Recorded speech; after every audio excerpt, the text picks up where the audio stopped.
buenas tardes, bienvenidas, bienvenidos. Gracias por venir a esta primera etapa del ciclo No-Todo, crítica y negatividad. Me gustaría agradecer, antes de comenzar con la ponencia de Sloterdijk, al director artístico de TEA, Gilberto González, y al gerente de TEA, Jerónimo Cabrera, por encomendarme la misión de coordinar este ciclo, que tenemos la suerte de incluir y que se va a dilatar durante todo este año dentro de la oferta pública de cultura del Cabildo Insular de Tenerife. Quiero hacer también extensible mi agradecimiento a las compañeras Rosy Hernández y Estefanía Bruna, porque han estado pendientes de todos los detalles para que esto pudiera llevarse a cabo hoy, ¿verdad? También a Maite Méndez, responsable de prensa, y al resto de trabajadores y trabajadoras del TEA, que han estado durante varios días y hoy también especialmente haciendo ese trabajo que a veces es invisible, pero que es imprescindible para que esto llegue a buen término.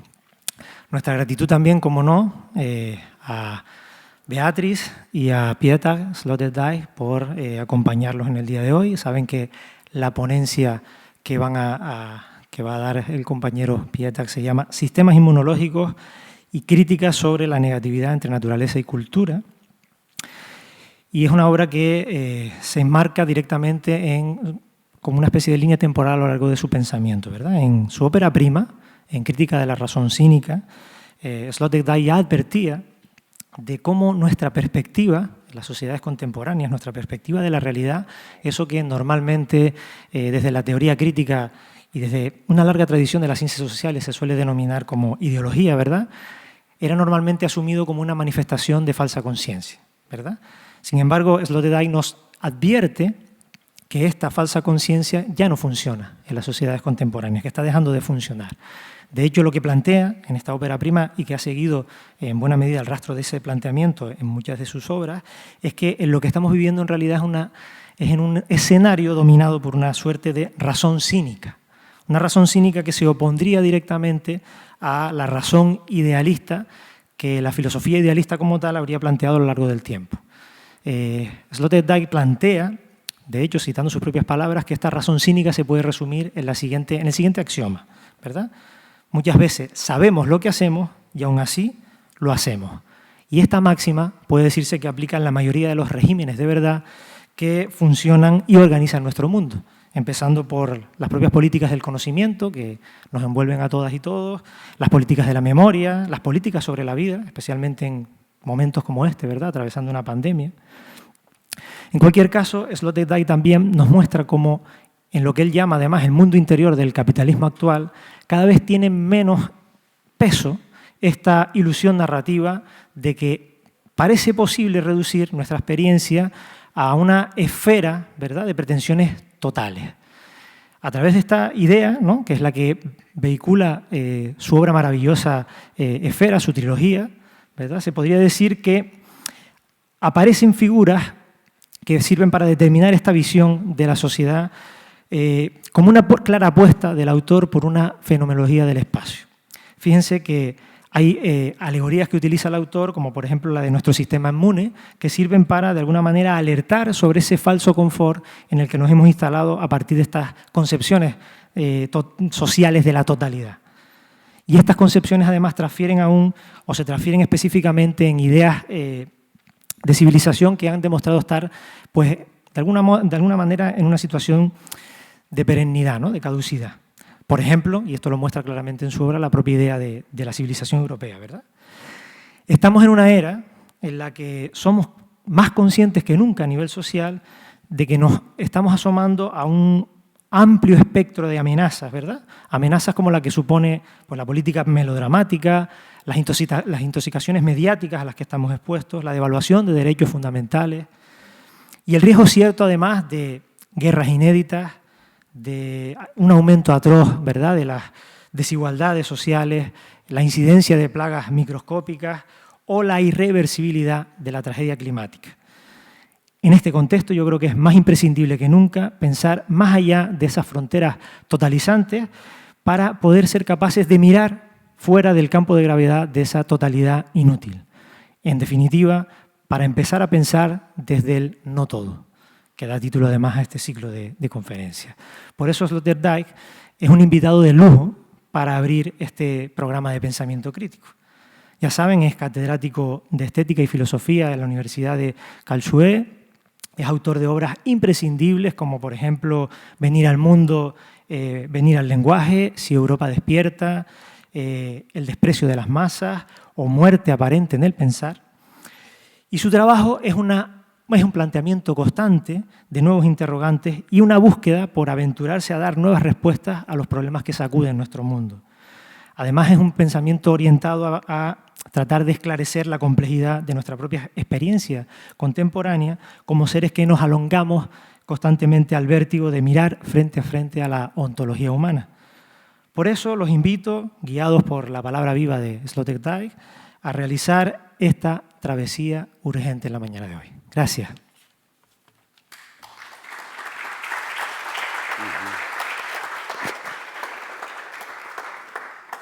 Roberto, thank you so much for this kind introduction. There's an American saying, thanks God it's Friday.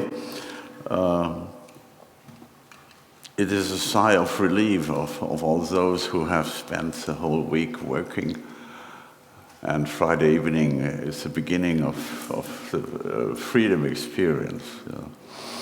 I would rather say, thanks God, it's not already Sunday, because a speaker who would address an audience at Sunday noon would necessarily to be a priest, and I do not intend to talk to you in terms of a priestly discourse. So thanks God, it's Saturday.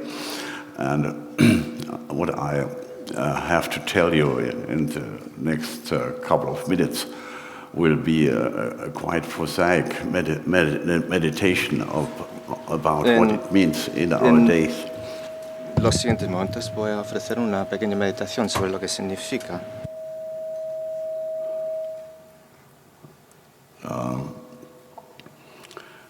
To try an approach to our actual situation intentar on Earth in philosophical tener terms. un nuevo enfoque sobre nuestra situación en este mundo en términos filosóficos.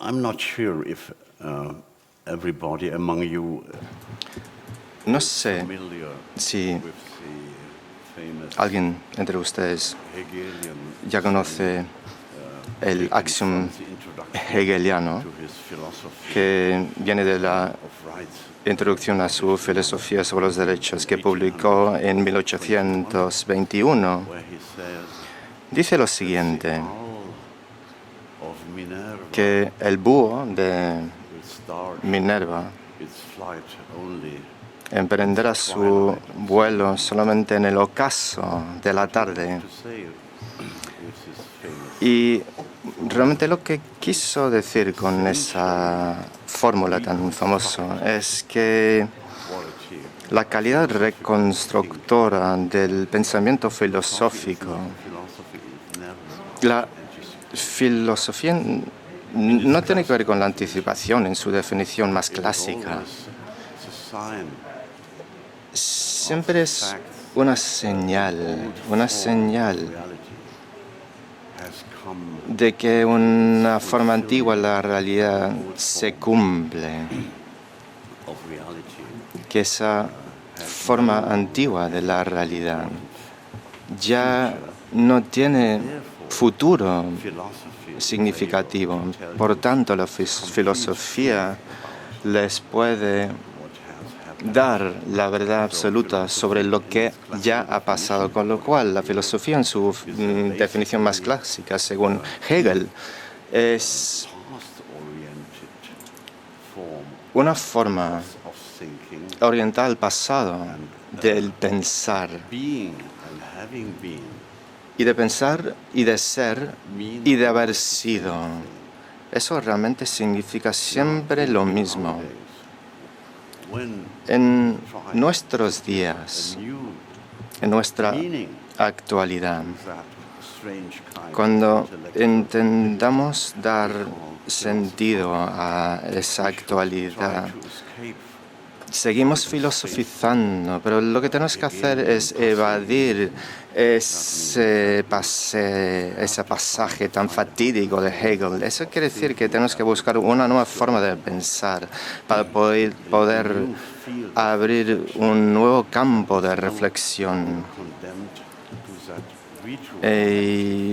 No estamos condenados a esa región tan triada del pensamiento que ha sido la verdad aceptada desde los días de Hegel.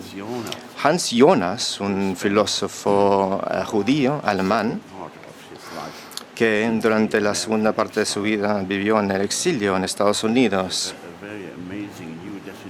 y nos dio una nueva definición de la filosofía a través de su nueva formulación del imperativo categórico de Kant. Y dijo lo siguiente: hay que actuar de tal manera que los efectos de tus acciones se pueden reconciliar con la permanencia de la vida humana en la Tierra.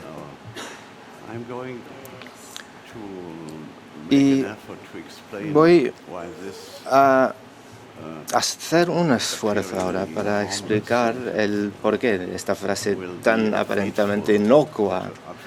Va a ser una frase fatídica que nos va a ocupar durante los siguientes 1000 años.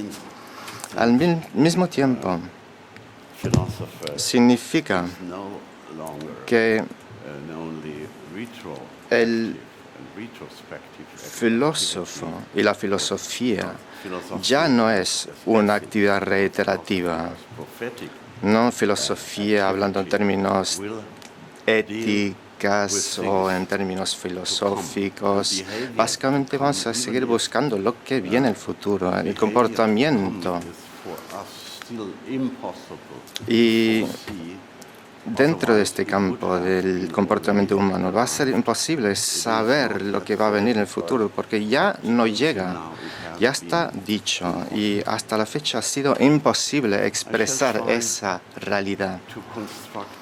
Voy a intentar construir puentes entre tres frases que quiero que tengan en mente cuando salgan de la sala para seguir reflexionando a posteriori. Voy a intentar dar una definición de lo que son los sistemas inmunológicos, para empezar. Y voy a definir el sistema inmunitario como una expectativa del daño. Y voy a interpretar esa frase para ustedes, porque es una frase que puede sorprender.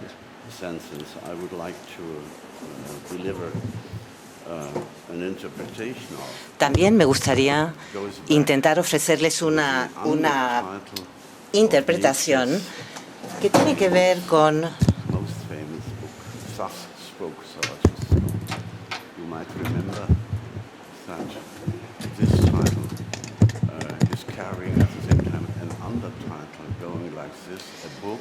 Bien, lamentamos, los intérpretes les piden disculpas, estamos teniendo algunos problemas con el equipamiento de interpretación simultánea.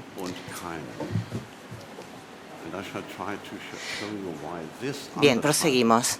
Este subtítulo habla de la definición certera de toda la ética cultural. Por último, también voy a intentar concluir mi presentación con una cita de Ludwig Wittgenstein. El ponente habla en alemán. Es una cita que no es fácil de traducir y de explicar. No existe una cita en inglés para ello. Mi propio traductor, la primera vez que tradujo mis obras, tradujo este término como la cultura es obediencia. En otro momento también tradujo que la cultura es una norma monástica. Esta acepción parece más literal y correcta con respecto al vocablo en alemán. La cultura es obediencia, para mí es aún más correcto como término filosófico. Vamos a intentar demostrar que estas tres frases o citas tienen algo en común y veremos que al final convergen en la misma reflexión, en una única reflexión. Los sistemas inmunes demuestran o expresan daños en el sistema y la ética verdadera ha de ser una ética que se pueda aplicar a todo y a nada, a todos y a ninguno. Y por último, la cultura es obediencia.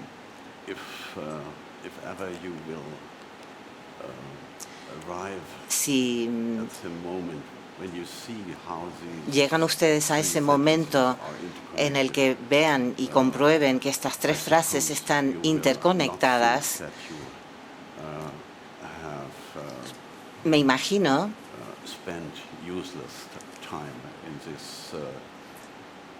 que no habrán perdido el tiempo. Espero que hayan considerado que no están malgastando el tiempo aquí escuchando mi charla aquí en Tenerife en esta mañana de sábado. Abordemos en primer lugar el primer concepto. Todo ser humano contemporáneo conoce las palabras, conoce la palabra inmunidad. Es un vocablo que utilizamos en nuestro vocabulario habitual. Y es prácticamente imposible en estos tiempos estar en la Tierra, en el planeta Tierra, durante una hora sin hablar del sistema inmune y ese concepto de la inmunidad.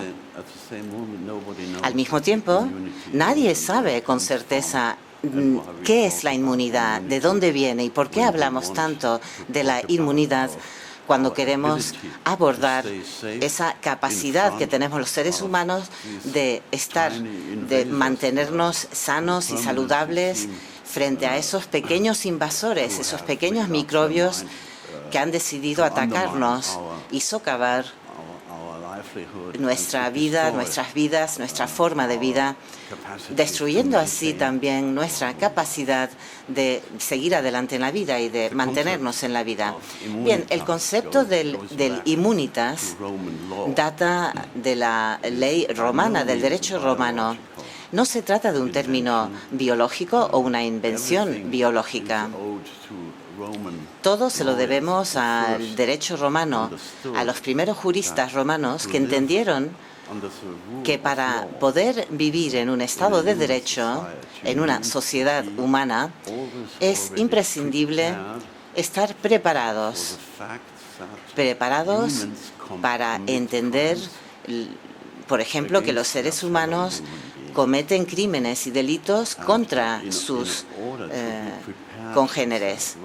Hay que prepararse para ello. Y así los juristas romanos crearon el derecho romano. Y el derecho romano no es otra cosa que un enorme sistema inmune que crea esa posibilidad de estar preparados para poder lidiar con el daño que uno se encuentra en el mundo cuando llega a él. Cuando nacemos y llegamos a este mundo, ya hay daños en el mundo. Es por ello que el derecho romano establece una distinción entre las cosas. Podríamos hablar de cosas que son íntegras, cosas que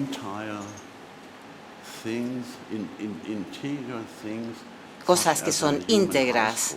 Por ejemplo, un hogar, el hogar donde viven una familia, siempre y cuando no se cometa ningún delito, ningún crimen contra uno de los miembros de ese núcleo familiar.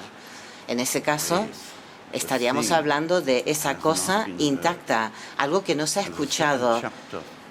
El segundo capítulo en este pensamiento siempre aborda el daño.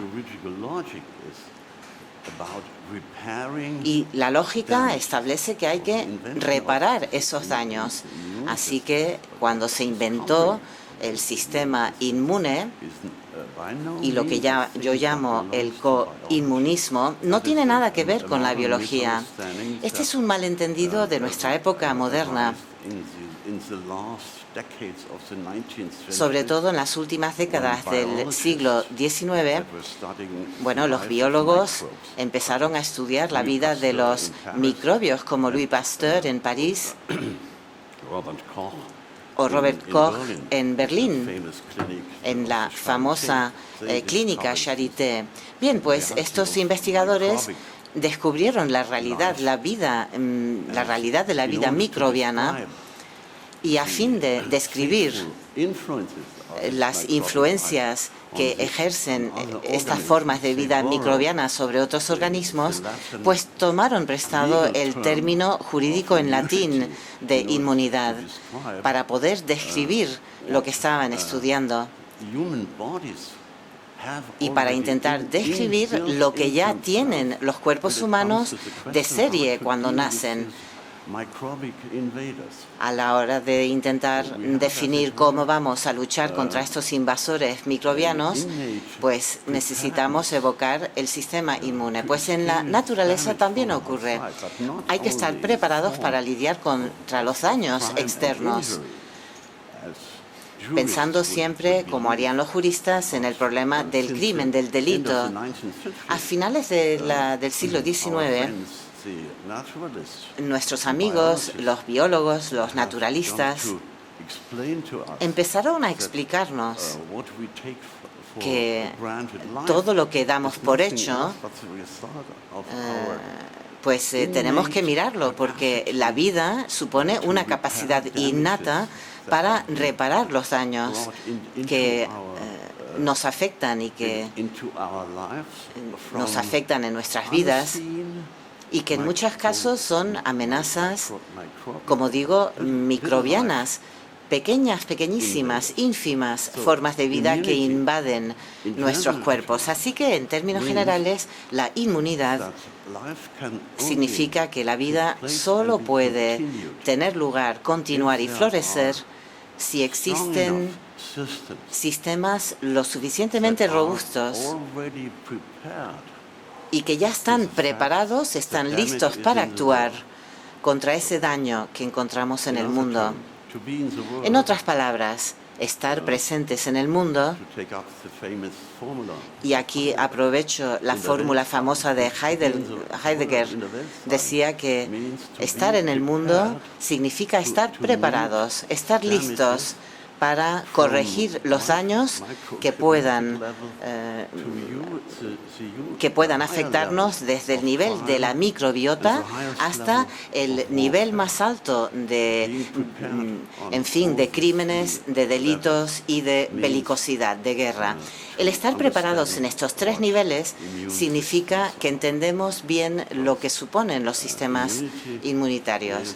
La inmunidad supone la representación de las experiencias de nuestros antepasados, tanto hombres como mujeres, que nos han entregado, por así decirlo, a nivel biológico, esa capacidad de poder sobrevivir de forma biológica ante la invasión de formas de vida muy pequeñas, ínfimas, como microbios, y para también poder corregir esos daños a nivel institucional, las instituciones de la cultura, de la ley, de las normas.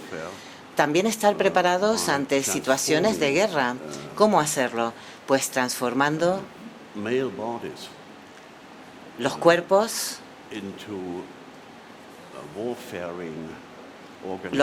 de hombres para que se conviertan en organismos de hacer guerra. A estos hombres se les forma se les enseña a cómo tienen que enfrentarse a los daños bélicos que puedan producir los vecinos. Son 3 niveles de inmunidad y todos los sistemas inmunitarios existen antes incluso de que un individuo llega al mundo, donde se encuentra por primera vez al daño, a las lesiones, a una epidemia también. Hablemos de epidemia o de pandemia, estamos hablando de un nivel de daño en todo el mundo. Nos lleva al concepto, y Heidegger se olvidó de contarle a sus lectores y a la gente sobre la existencia. El existir significa estar dentro del mundo. Bien, voy a dejar mi reflexión aquí, pero lo más importante, lo fundamental y que quisiera que se lleven a casa como mensaje, como conclusión, es que la inmunidad siempre tiene que ver con la anticipación encarnada, con la expectativa de que va a haber un daño y estar preparado para ello. La encarnación del daño a lo mejor no está presente en ese momento. Uno se moriría sino en el momento de nacer y llegar al planeta Tierra. Ahora bien, debido al hecho de que podemos compartir el sistema inmune biológico de nuestras madres, que nos han dado a luz y que nos han dado la vida, pues tenemos un mismo sistema inmune para 2 seres humanos. Es el milagro realmente de la vida. Y Hegel lo describe muy bien en uno de los capítulos de su escrito sobre psicología. Y las ponencias también que dio en la enciclopedia de ciencias filosóficas, decía que la madre es el genio del infante, del bebé. No solo anima, entre comillas, también invierte en el neonato, en ese bebé, con su propio alma, para que también haya una sola alma para 2 seres humanos.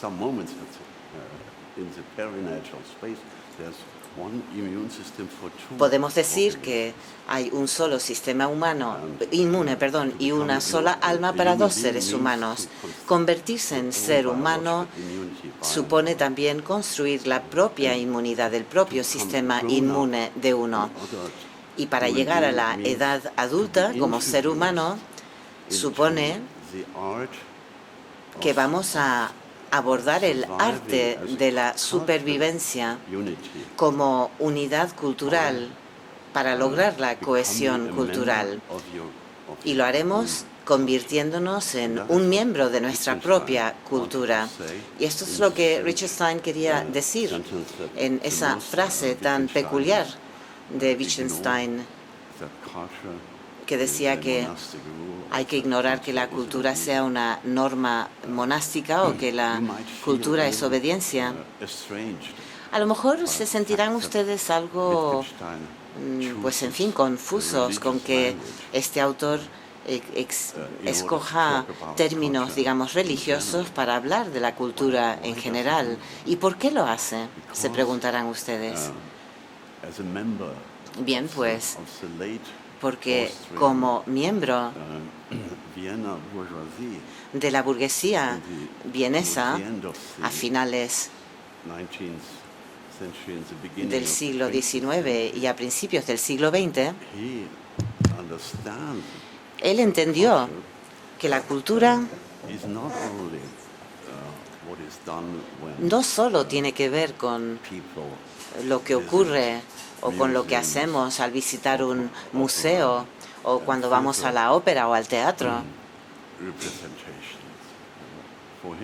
Para él, para este filósofo, la cultura es un término general que describe y abarca absolutamente todo. Y los seres humanos tienen que aprender y rendir adecuadamente para ser un miembro convincente de su propia comunidad cultural. Como si no hubiera nada fuera de esa comunidad cultural. En cualquier caso, la cultura Es lo más improbable que tenemos en el planeta. La cultura solo surge de cuestiones extraordinarias y ningún animal, bueno, no se me ocurre ningún animal que pueda rendir o que pueda desempeñar algo de forma cultural. Liechtenstein, yo creo que daría su aprobación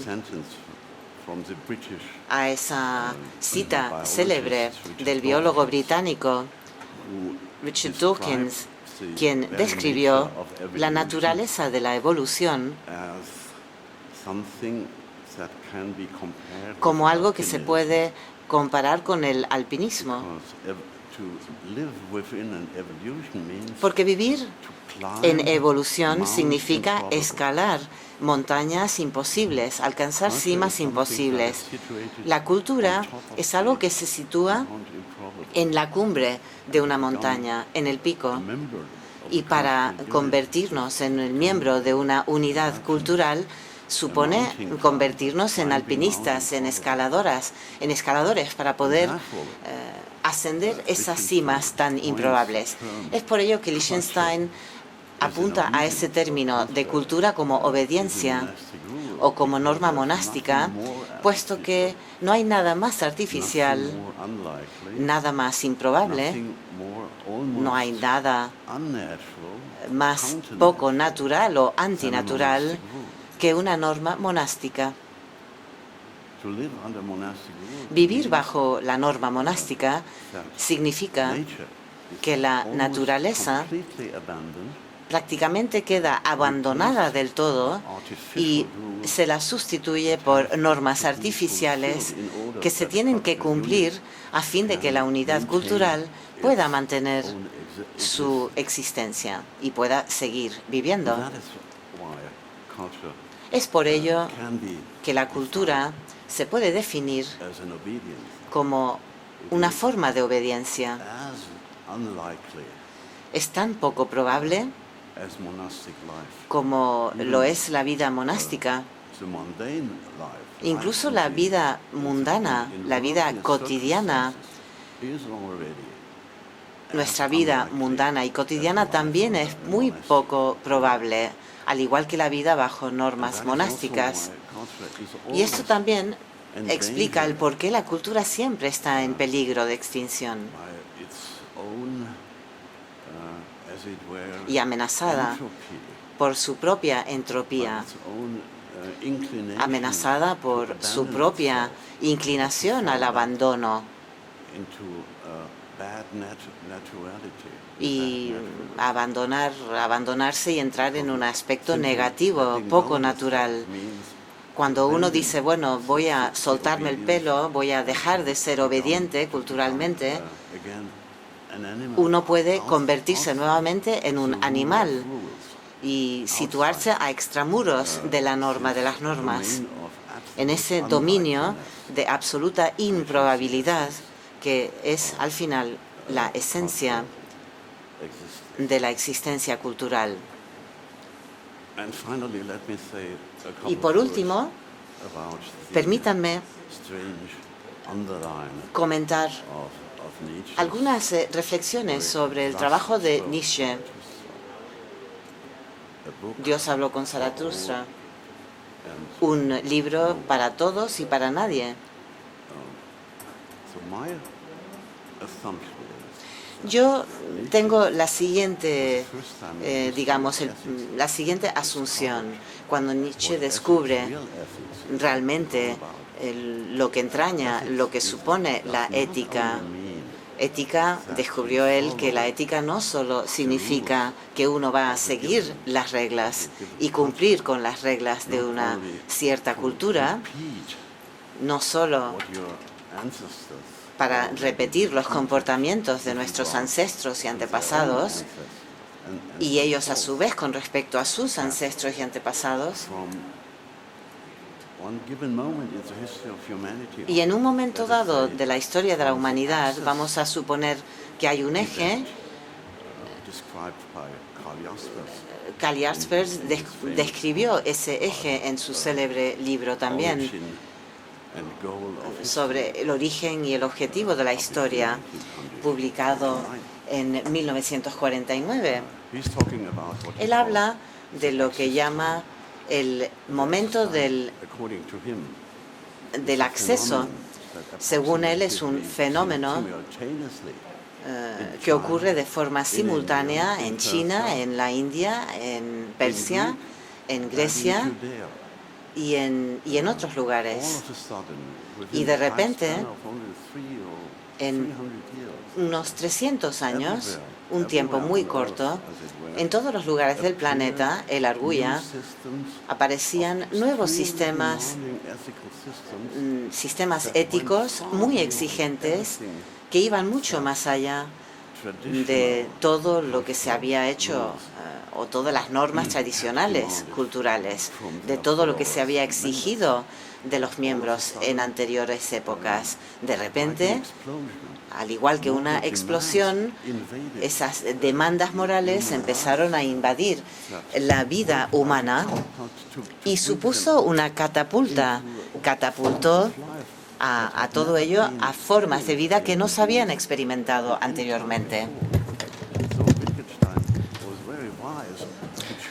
Y Wittgenstein sabiamente eligió esa opción, la obediencia de la regla monástica, porque esa norma monástica era lo que hacía falta para acompañar esa enorme cantidad de demandas, de exigencias hechas a los seres humanos, no solo como miembros de la comunidad cultural humana, sino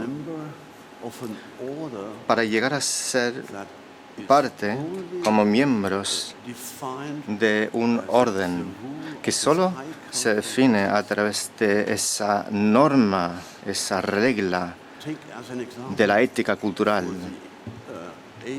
Tomemos como ejemplo el budismo, la cultura oriental, como símbolo de todo lo que ocurrió en la India durante los siglos IV y V antes de Cristo, antes de la era común. Y miramos también lo que pasó en la época del nacimiento de Jesucristo en Judea. Esa pertenencia a tu propia familia, a tu propia cultura, deja de tener el mismo sentido.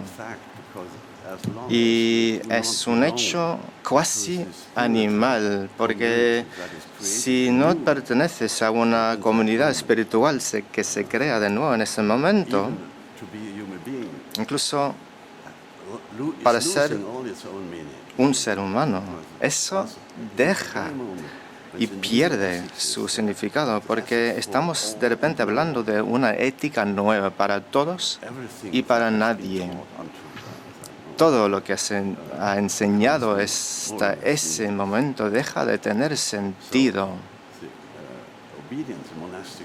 Con lo cual la obediencia a la norma monástica y la ética cultural, el budismo, el cristianismo, significa que ese ascenso de la montaña improbable llega a ser cada vez más improbable para alcanzar la condición humana, empezando desde la aparición de las amebas a través de nuestros primos simios y llegando al nivel biológico de los seres humanos tales como los conocemos hoy en día. Eso ya es algo. Pero la ética superior, eso es el punto al que llegamos después, ese largo recorrido desde las amebas hasta Homo sapiens. Y lo que hace la ética es toma al Homo sapiens como materia prima que tiene que seguir llegando a unas exigencias casi superhumanas. aquí. Eso es lo que forma parte de la ética budista y cristiana. Y por eso hablamos, o Nietzsche habló de un libro para nadie, o para un libro para todos, o un libro para nadie, porque los humanos que no están dispuestos a seguir esa ética no pueden formar parte de la misma comunidad, como Homo sapiens, que aún no están listos, tal como dijo Buda, no están preparados. Y como se dice también en los escritos cristianos, hay que estar dispuesto y listo. El libro ya está ahí y según la ética el libro ya existe, pero la vida tiene que volver a ser o asemejarse a los contenidos de ese libro, o como las enseñanzas de Buda, o como los sermones y los escritos del profesor sagrado.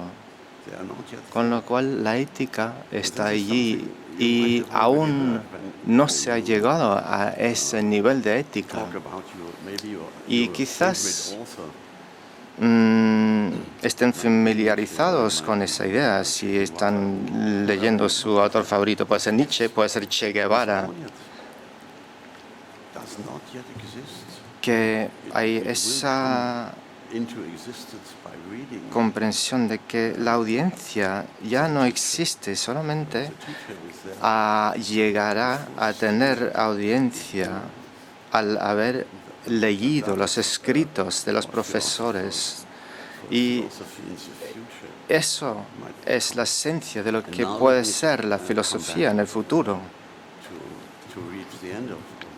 Y bueno, estoy llegando al final de mi reflexión y yo creo que esto es algo que está pasando en nuestro mundo actual. Se habla de cómo tenemos que cambiar nuestras vidas y se oye por todas partes. Y un libro, un solo libro, para todos, pero para nadie. Eso aún no se ha escrito, pero su esencia está en el aire. Y nosotros, como humanos, hoy nos llaman a participar en la elaboración de ese libro, porque la esencia de nuestra existencia se tiene que reformular de forma revolucionaria para todos los miembros de la comunidad humana.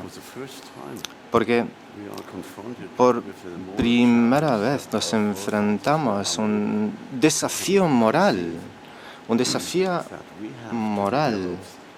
del que no se puede concebir en los tiempos pasados, porque lo que tenemos que ver es que estamos en un campo no en el que los seres humanos se tienen que concebir como entidades biológicas y culturales, que ya de una vez por todas hemos descubierto esa verdad a través de la globalización, por los marinos españoles que zarparon a finales del siglo XV, y a nosotros nos han demostrado por primera vez que ese planeta Tierra es una esfera, es un globo, se puede circunnavegar. Los barcos que salen del puerto, que salen de Sevilla, realmente sí pueden volver,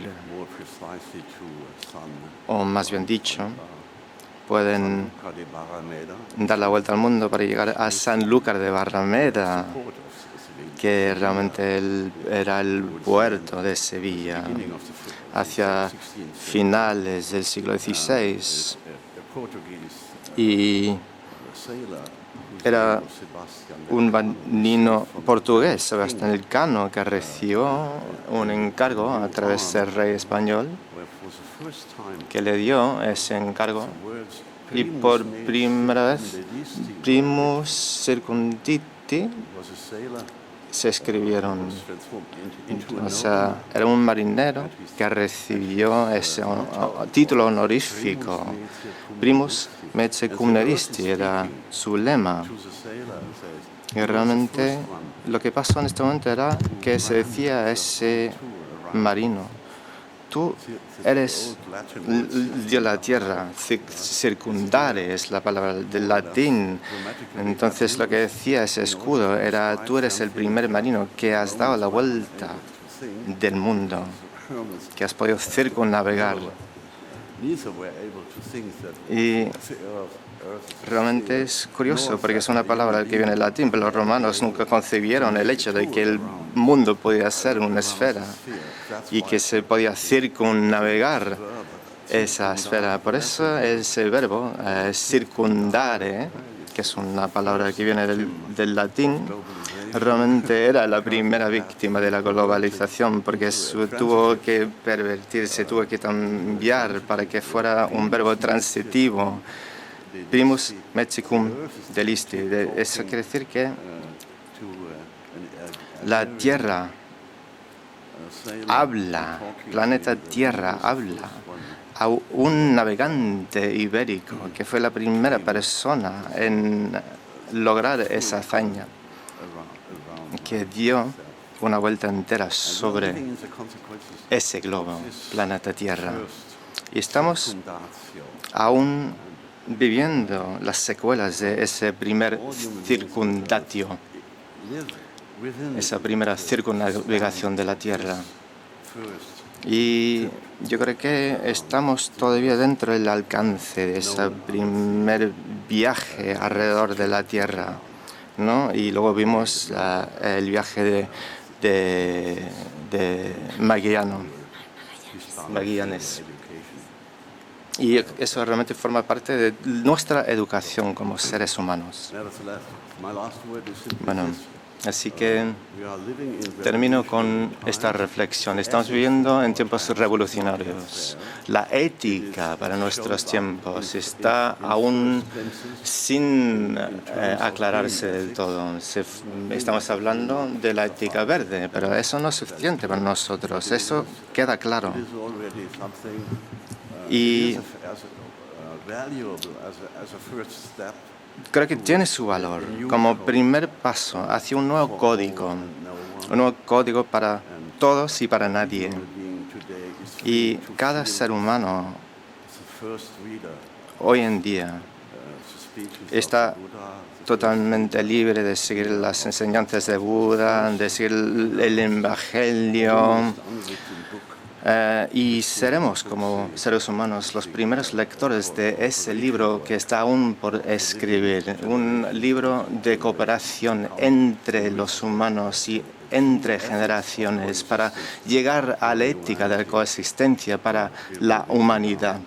Se escribirá en el futuro. Y será el primer caso en el que lo que dijo Carl Schmitt, que habló del hombre malvado, que era el hombre malvado de la filosofía y política del siglo XX, dijo: el que salve la humanidad les va a enseñar algo. Y tenemos que verificar eso para el futuro, que veremos que la palabra humanidad ya no se usará para enseñar a los seres humanos, sino para introducirles en una nueva ética, en esa norma monástica que está por escribir, para la obediencia monástica para el futuro. Muchas gracias por su atención.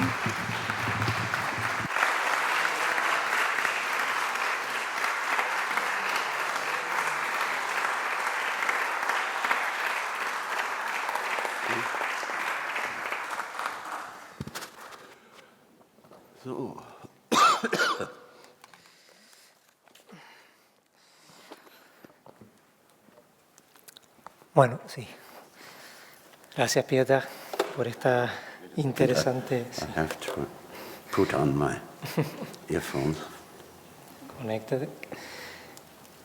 Gracias por esta interesante propuesta, por esta interesante apuesta para pensar en unas nuevas formas éticas, en una nueva forma ética que sirva para superar de alguna manera ese mundo de las viejas dicotomías, ¿verdad? Y buscar en metáforas como la de la inmunidad, pues una alegoría de la salvación posible, ¿no?, del ser humano.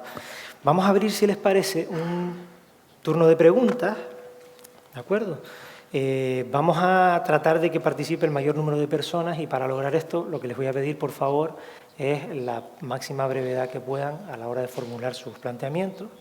Y si les parece, pues nada, abrimos el turno para quien quiera preguntar a Pieta. A ver, por aquí. Sí, ya vienen los compañeros con el micro para que se te escuche. Así el resto también va pensando, si quiere plantear algo. Aquí, la primera. No se preocupen, el micro lo desinfectamos después de cada intervención, todo en términos de seguridad. Ya está conectado. ¿Se me oye? ¿Me oyen los traductores? ¿Sí? Vale. Muchas gracias por su intervención, profesor. Seré breve mi pregunta, como pide Roberto. Ha nombrado varias veces a Nietzsche y varias veces a Buda, y los ha nombrado incluso muy próximos, ¿no? En Así habló Zaratustra, Nietzsche dice justamente: así habló Zaratustra, que en aquel tiempo se encontraba en una ciudad llamada La Vaca Multicolor. La Vaca Multicolor, como usted sabe, es la antigua ciudad de Benarés, donde predicó Buda, ¿no? Quiero decirle, hay guiños o atención de Nietzsche al budismo, ¿no? Me gustaría saber si esto le ha llamado la atención o si le sugiere alguna reflexión, ¿no? La curiosidad de Nietzsche por el budismo, ¿no? Y nada, esto es, ¿no?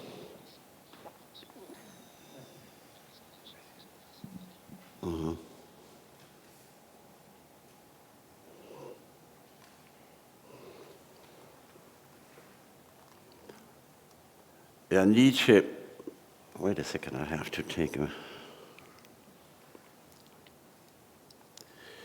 Yeah, Nietzsche's concern was obviously Sí, la preocupación de Nietzsche to reformulate era poder lograr una reformulación.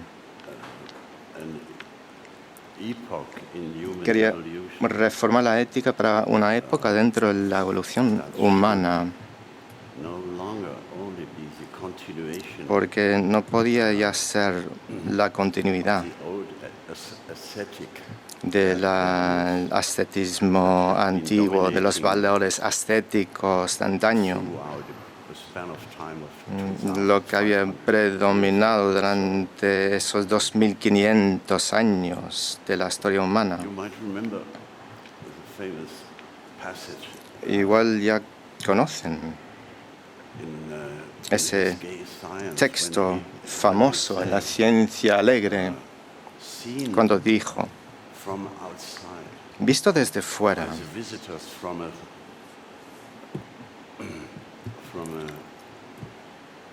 foreign planet, si visto por fuera, the desde fuera por los visitantes de otro planeta, of the planet Earth un rasgo would be muy característico del planeta Tierra sería el estilo ascético, esa estrella ascética, en palabras de Nietzsche, porque lo habitaba personas tristes, masoquistas, durante miles de años, cuyo único placer era torturarse a sí mismos.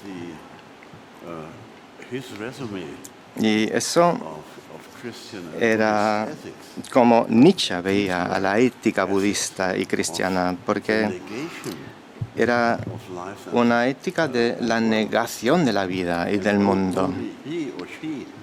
Y solo aquella persona que decidía dar la espalda a ese mundo y vivir una vida orientada hacia valores trascendentales podía realmente vivir según esas instrucciones del budismo, del cristianismo. Y el deseo de Nietzsche era desarrollar una nueva ética Y al mismo tiempo quería elaborar una definición nueva del ascetismo, porque quería transformar el ascetismo del arte no de autotorturarse, sino que llegar a un ascetismo que pudiera transformar su propia vida. Hoy hablamos del entrenamiento o deportes o el entrenamiento para mejorarse, que los humanos no pueden dejarse convertirse en cadáveres durante sus propias vidas, sino que tienen que tener más vida, convertirse en seres mucho más vivos. Eso es lo que quiso Nietzsche. Por eso digo que somos todos nietzscheanos hoy en día, porque veo a los deportistas y las deportistas en el mundo. Yo creo que estarían de acuerdo todos y todas que la vida tiene que ver con la mejora de uno mismo, ¿no? Y ahí es donde empiezan nuestros problemas, porque hemos podido mejorar nuestras vidas, pero eso no es compatible con la ética de la coexistencia global. Y eso es lo que hace ese planteamiento tan difícil. Y por eso digo que la ética verde no va a sobrevivir, porque hay otro tipo de ascetismo transformador que tiene nuevas exigencias y vas a tener que lograr otro estilo, otra forma de coexistencia, de tal manera que no destruyamos los fundamentos de la vida en este planeta, porque la mejora de la vida,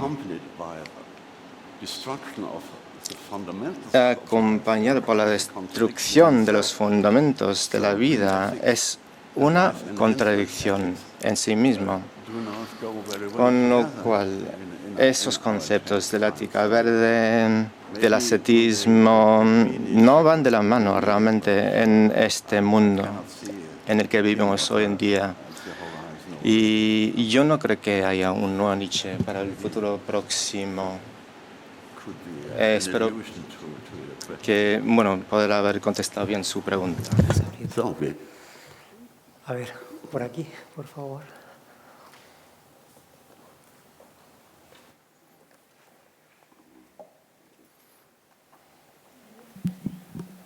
Hola, muchas gracias por la charla, ha sido fantástica. Mi pregunta es, en el marco final de la ponencia, hablabas de nuevos códigos, nuevos lenguajes o nuevas creencias que estén como en ese futuro libro para todos y para nadie. Y en el fondo a mí me parece que se está hablando como una especie de forma de futuro, ahora lo que estabas hablando de futuras formas de coexistencia. Y me interesaría saber en qué lugar o desde dónde se puede pensar en tu proceso de pensamiento el concepto de utopía, ya que está tan, pues en el fondo es un concepto que está de moda y se piensa desde muchos campos. Bueno, nada más y muchas gracias.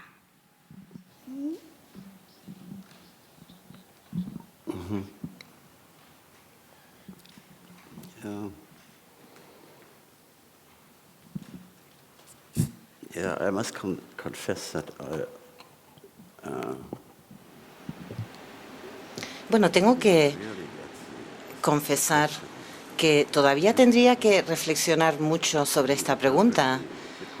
Y tampoco he entendido muy bien qué es lo que quería preguntarme la interviniente. No. Future.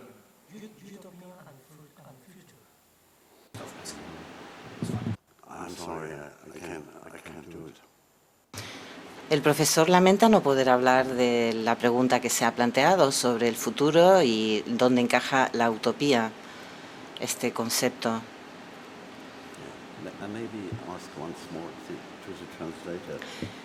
Sí, ¿podríamos repetir la pregunta, por favor?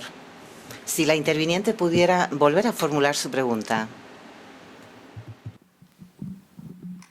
Bueno, lo que quería preguntar era, en todo el marco de lo que has dicho, sobre todo al final, cuando hablabas de ese libro que está por escribir para todos y para nadie, me gustaría saber el concepto de utopía, si tiene algún sentido dentro de esta reflexión.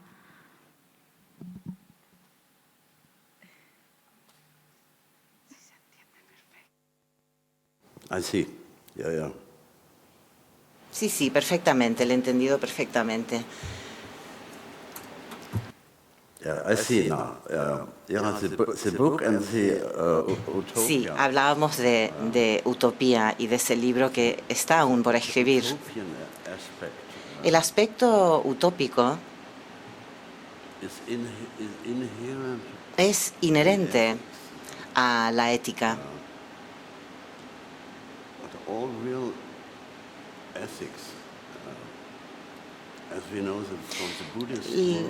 Del mundo del budismo y también del monasticismo cristiano, pues sabemos que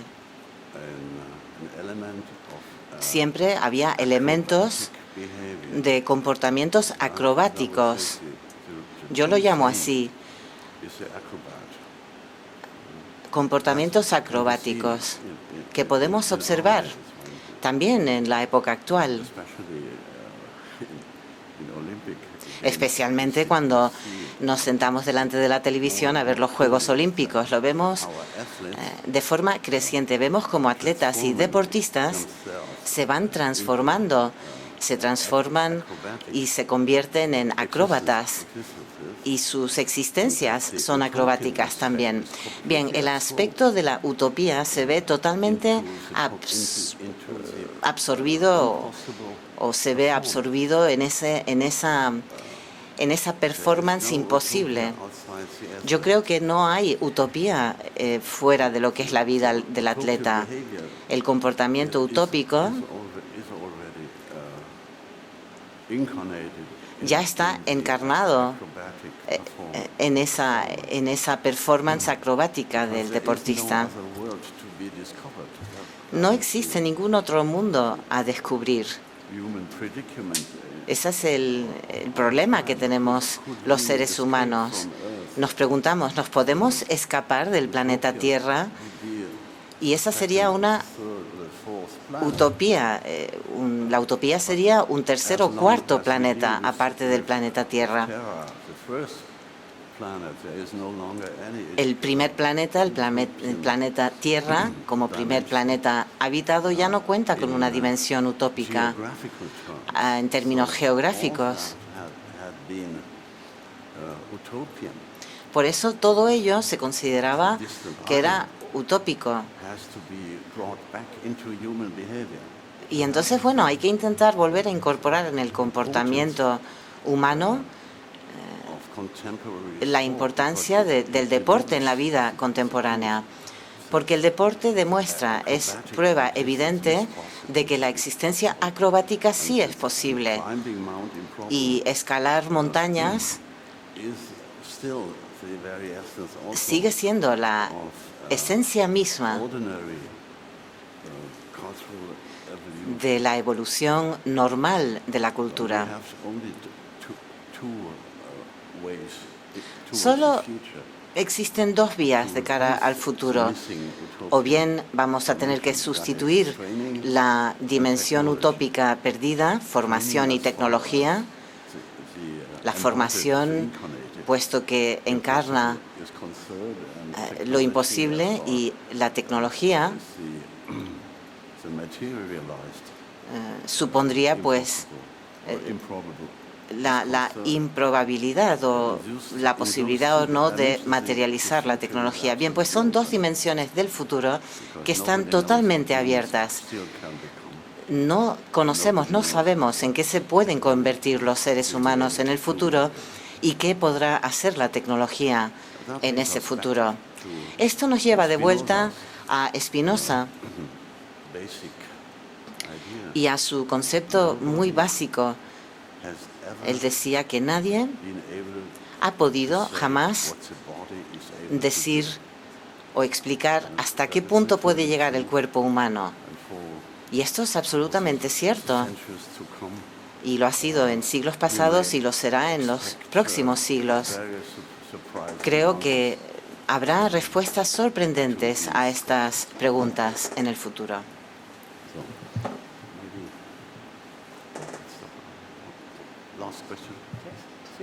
Última pregunta. Una preguntita más.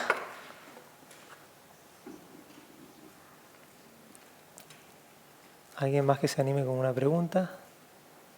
Por aquí, por favor. Gracias.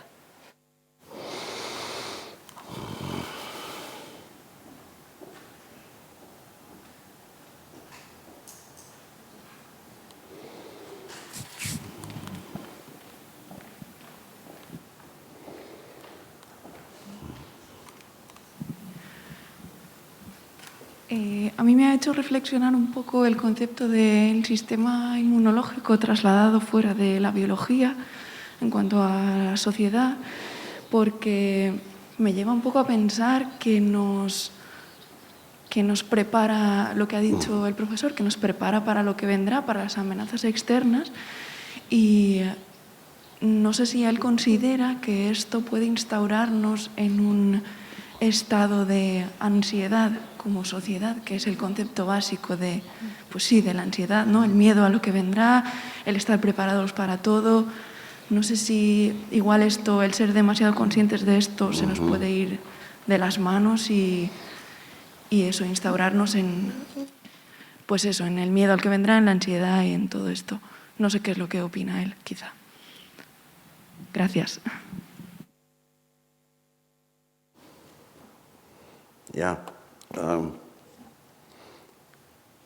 This is a very stimulating question. Bueno, esta es una pregunta muy, muy interesante, muy estimulante. Bueno, yo me encuentro en una situación bastante afortunada porque puedo hablarles de una nueva película como respuesta a la pregunta que se acaba de formular. No sé si ya han podido ver la nueva cinta americana, No mires hacia arriba. No sé si ya la han estrenado aquí en España y en Tenerife, en los cines. Bueno, pues yo creo que esta película contiene prácticamente todos los elementos del saber, todo lo que tenemos que conocer y saber acerca de las razones del miedo. ¿A qué tenemos que tener miedo? A nuestros congéneres. Tenemos que tenerle miedo a nuestros compañeros y compañeras, seres humanos, y también miedo de nosotros mismos.